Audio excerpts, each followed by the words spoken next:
everybody, this is Sabrina. Welcome back to my channel. I am so glad that you're here. I appreciate you taking the time to watch my videos. So I mentioned in my behind the scenes video that I was learning Canva, and I've also mentioned in my behind the scenes videos that I am moving some furniture around, or that I want to. I have started that process, so hopefully my lighting doesn't look a little off. I'm still trying to figure out where the lights are going to be positioned now that I've moved a few things.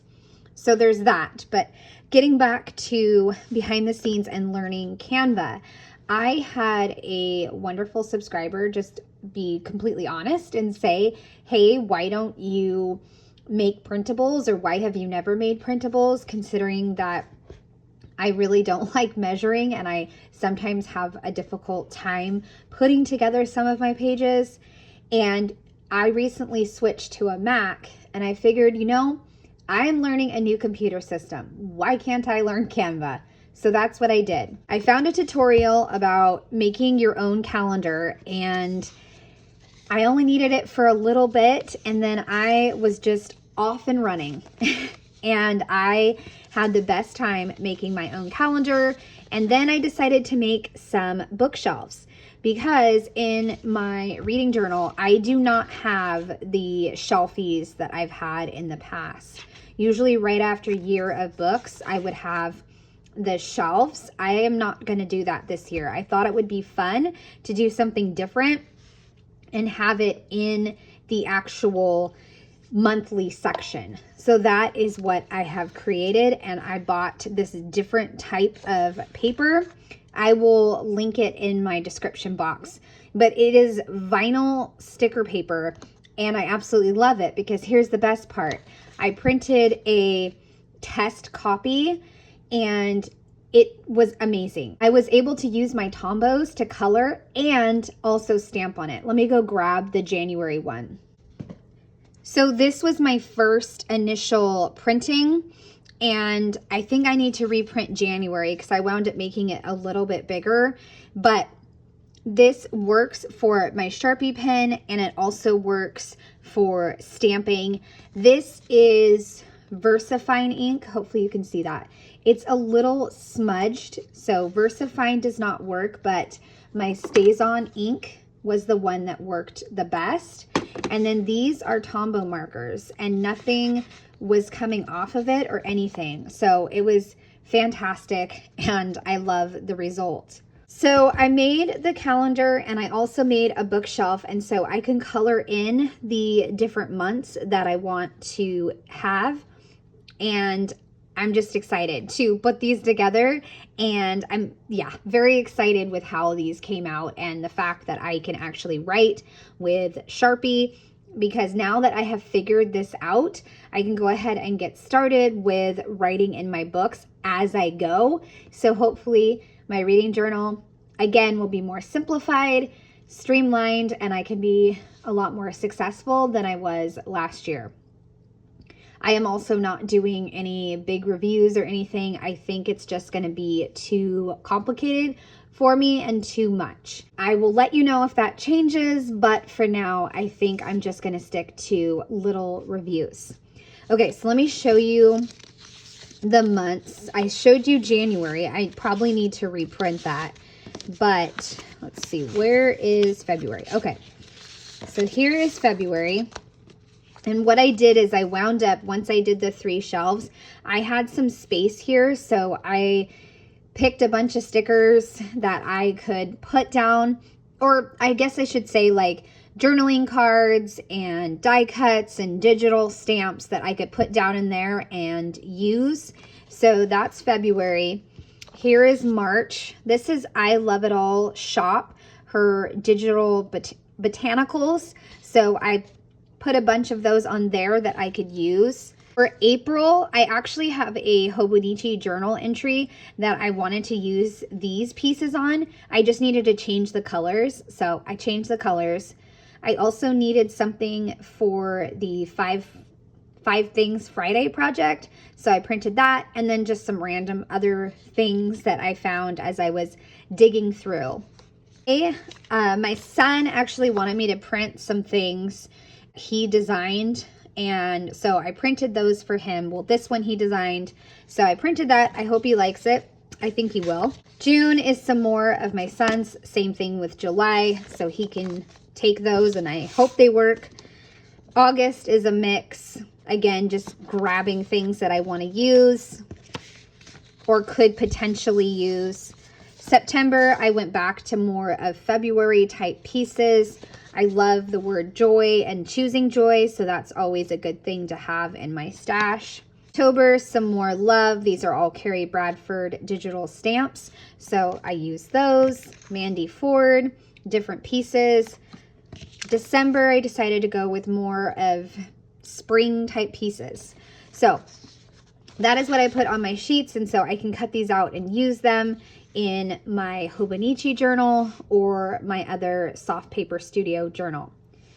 And I think I just said it briefly, but I am going to do a behind the scenes where I build an entire sticker sheet. I'm hoping to have that video come out next week and we can build a February sheet together. So now the next step for me is going to be cutting these apart and adhering them down in here.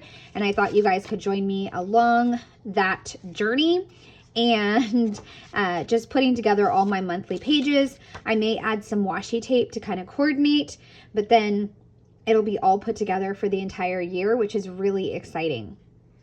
I've also already printed 3 of the books that I read, and I have the tiny, tiny little books for the year of books. So I can add those in right here. Super tiny, but that's okay. I like them that tiny, and we're gonna just get it all on one monthly page, or yearly page, I should say.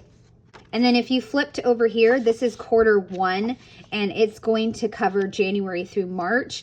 So this is the area where I would do books this size. So I probably need to print these again, but these are actually intended for the reviews. So that will go right here. So I'm going to be able to fit, I think, a total of 4 books, and then I can do all my reviews. So I think I'm going to wind up with, I think, a total of 2 pages at most for each month, which will be great. That should be more than enough. And as you can see over here, once I saw how difficult it was going to be to draw out a calendar, I knew that I needed to try something else. This was very difficult, and it was not working out the best for me. So I decided to go back to the drawing board and figure out something else, and I'm so glad that I did. All right, I will stop chatting and I will switch to voiceover, and I will go ahead and start to build each of these calendar pages, and I'm excited. I know that putting together these sticker sheets is pretty self-explanatory and there's not a lot to the process, but I still wanted to show you how I was going to bring it all together.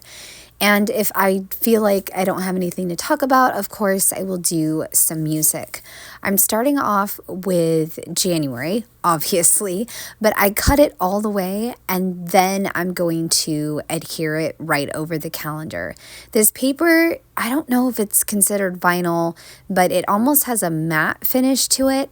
And what I do to try to get it accurate is I just peel a little bit of the top and slowly peel it till it's all the way to the bottom. And then with the bookshelf piece, I again cut that and I trim it to where it's pretty much, you know, a border around it, a small border. That's what I mean. I don't need a lot of border. And like I said in the introduction, it's a little smaller than I would want, but I didn't want to feel the pressure to make an elaborate bookshelf for every single month. I was very tempted. I actually had a full bookshelf done digitally with all these different colors and stamping, and it was, you guys, during my winter break, I spent 2 hours making it, and I thought to myself, 2 hours per bookshelf, no, it's just not going to happen. I need to simplify it. So when I decided to do Canva, that's when I went simpler. You just saw January get finished up with some washi tape that I had been given from a friend. I think it's from Sweet Bean Plans, and it has a book theme to it. Now I'm going to move on to the rest of the months. And I think this is where I decided to just cut them all at the same time. And I tried to take out a lot of that process because, like I said, it's pretty self-explanatory. But I am excited to have a bunch of stickers to add to my monthly little box. If you saw my behind the scenes video, I have a little wood tray. I think it's roughly 4x6, a little smaller, and I put monthly stickers in there and I could just grab from there, and that's what I do most months. And now I'm going to have a ton of stickers for February and some for March as well. I do want to say, and I guess I could wait until we are putting the calendars on the actual page, but I'm just going to explain it now while I'm working through the cutting. So my original intention with this reading journal was to give 2 pages to say quarter 1, 2, 3, and 4, and then have a year of books for each of those quarters with a larger book cover, if that makes sense, because my year of books is itty bitty small. I think I may have mentioned this a little bit in the introduction. So having these separate quarter bookshelves would have been a great way to showcase the books a little bit bigger. Well, as I was putting together these calendars, I miscounted everything. And so I don't think that there is going to be any quarters in my reading journal. I have the ones set aside for quarter 1, but none of the other quarters. So I may or may not take it out. We shall see. We shall see.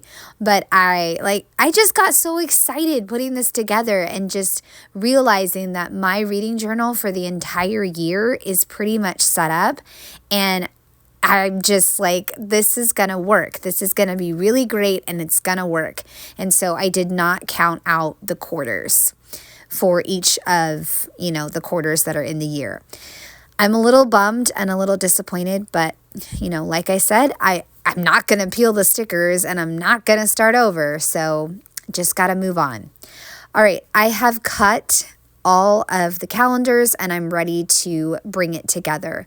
What I'm doing is I count the stats page, then I count 4, 8, 12, and 16 because that's usually the most books that I read.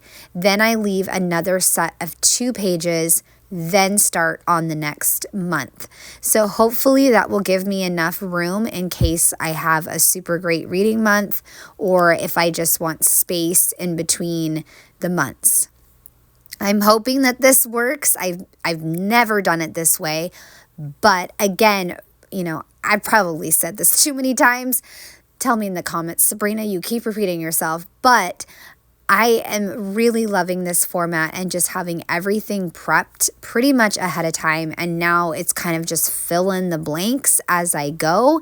And for each book that I read, I can fill in a book from the bookshelf. I can fill it in on the calendar and I can just keep trucking along. And I really don't have to do too much.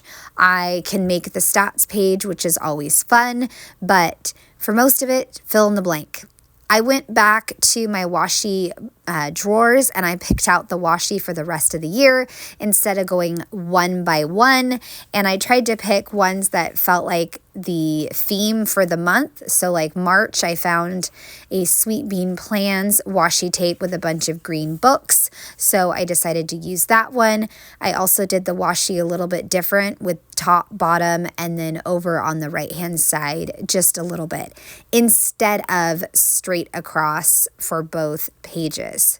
Another Sweet Bean Plans tape for spring. This one has gardening theme to it. Then in April, I used a BBB supplies tape with pink and roses. I thought that would be fun because it's Mother's Day. Love that one. Used another BB Supplies one for June as well with sunflowers because I love sunflowers and it kicks off summer, so it works out great. Now, July, I did not have a lot of patriotic tapes, so I'm definitely going to need to add some to my collection. So for July, I just did a plain red grid one, I believe. And June was actually the only month that I kind of messed up as I was laying down the paper. And I will say it did come up, but it was not easy. So I would say once this paper is down, it's down. You're not going to be able to move it much. I was very lucky. I thought things were going to start tearing and I might start crying, but it was just a little bump and I was able to lift it up, smooth it, and keep going. So I just laid down the sunflower tape and I did it all the way across, and now I will do my little count. I started chanting, stats 4, 8, 12, 16, skip 1, new month. That became my chant because that was the pattern, so that way I could have, figure out where the pages were going to go. So July is just the red grid, not very exciting, but like I said, I don't have a lot of patriotic tapes. For August, I picked something that was planner supply, school supply related with a Coffee Monster Co. washi tape, and I think I just put that all the way on the bottom. I also had to be aware of when I was picking washi tapes, what color I did the monthly header. And so that made it a little bit tricky, mainly in November, because in November I picked kind of a sage green, and I don't really have any sage green washi tapes. I don't know what exactly I was thinking. In September, I did Once More with Love book tape, which I absolutely loved. And then in October, I was able to use more Coffee Monster Co. washi tape with a black, like almost midnight tape. I thought about using the thick purple one that I have, but I figured it was too thick to go at the bottom. So what I decided to do is, fussy cut out 2 pieces of the tape to go on the left and the right hand side of October. I don't know if it looks, super great, but I love it. And I wanted to use more of the washi tape. So that's how I figured I can use more of the washi tape. And I apologize for my voice if it sounds weird again. There's a lot of issues with Foursquare at my school, and I do a lot of talking at my job anyways. And so my voice is just like not happy. And that's why my voice seems to be going out again. Anyways, moving on to November, I did decide to go with a rainbow washi tape. I think this is Every Minute a Story, I want to say, and it has a book theme. And I'll finish up the year with some Coffee Monster Co. washi tape with some little fun munchkins. Is that what they're called? Oh goodness. Now I don't know what they're called. They're called something and I can't remember, but they're adorable and they're down at the bottom, and that will wrap up all of my calendars. I love how they turned out. Even if I don't have the quarters and the quarter bookshelves, it turned out fantastic. I've really enjoyed sharing this with you guys, and I hope you guys enjoyed seeing all of these come together and my long explanation. I appreciate you taking the time to watch, and have a great day. Bye.